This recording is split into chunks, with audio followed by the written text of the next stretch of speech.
I'm sure would have benefited from some of your knowledge and experience would have been Twitter, or as it is known now, X. Very strange transition there, very brave, and who knows, X might be, you know, a much more valuable brand one day than Twitter was.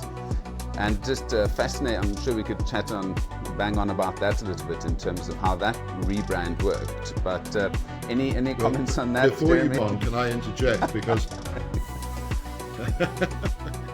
yes, because I actually have done several interviews on this, including on CNBC Africa television. And it's interesting that the research Brand Finance does is the end of the year. In other words, now we're going into August, September, and the research starts.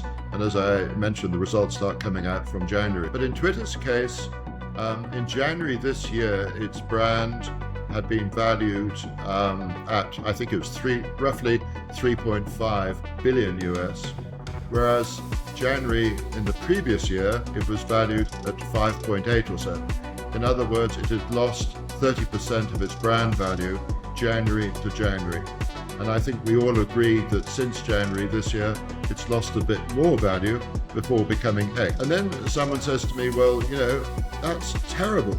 Well, yes, it is terrible to you and I, but I point out that Mr. Elon Musk, who you would know was born and educated in South Africa, he is the richest man in the world, given SpaceX, Tesla, having started PayPal, and a few other things.